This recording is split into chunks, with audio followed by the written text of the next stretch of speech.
Okay, so this part we're going to be installing the fastener and attaching the fins. Okay,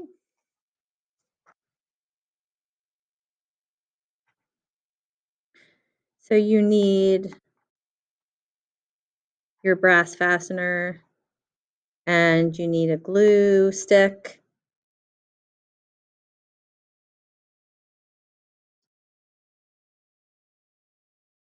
So first things first, we're going to install the brass fastener right at this spot that we measured in the first video.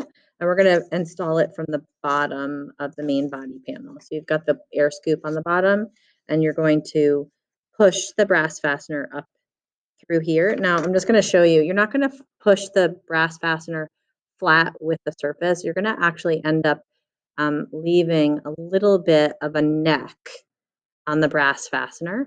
And this will be the thing that catches on to the rubber band slingshot and allows us to launch it. So we're just going to pull that together, push it through. Now, you're not going to push it all the way flat, okay? If you put it all the way in, make sure you pull it out just a little.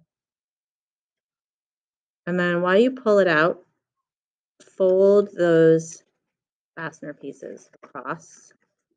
So this should still be sticking out a little bit.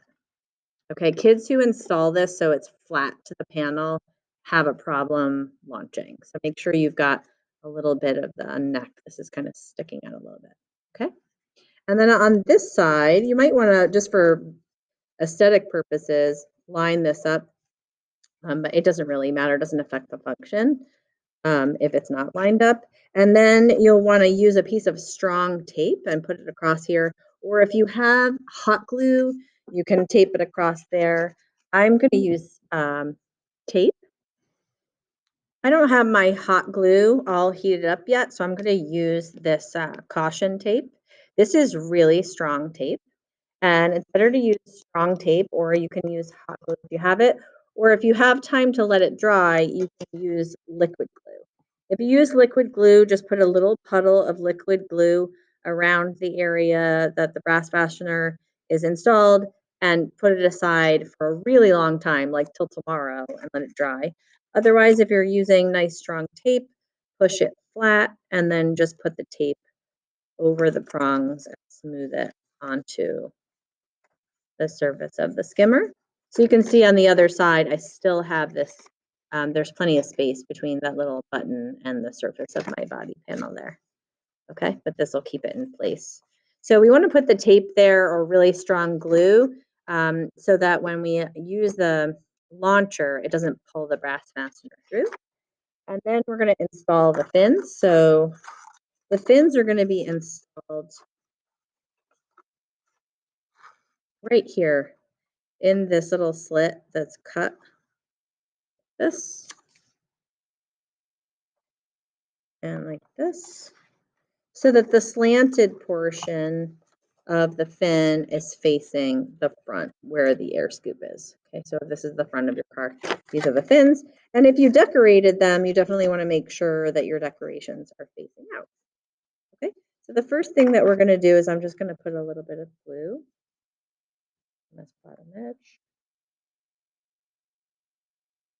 My cam pad is going to be covered with glue and markers and stuff by the time I'm finished with it. Make sure that when you install the fins, you want the fins to be level with the bottom edge of the main body panel. If your fins stick out, okay, this is what not to do. Don't let your fins stick out underneath, because what's going to happen is it's going to lift the car off of the ground and all the air cushion is going to escape here. So if you position those incorrectly, make sure that you detach it before the glue dries. Apply more glue. And just make sure that it's lined up with the bottom edge. If you can even have it a little higher, like if you see, you can have it a little higher, but certainly don't have it lower. You don't want it to stick out the bottom. Okay. And then we're going to attach the other one to the other side. Make sure that the slant is facing forward. and your design is showing on the side. If you decorated your fins backwards, I don't really care. It's not going to affect the performance. This is an engineering class, not an art class. Doesn't have to look pretty, just has to work. Okay. Just have to be neat, because otherwise if it's not well measured and constructed. Okay, so we're almost done. The last thing I want to show you requires hot glue. So it doesn't actually require hot glue. You can do tape or hot glue. So I just want to, I'm going to stop here and I'm going to have that as a separate video. Okay.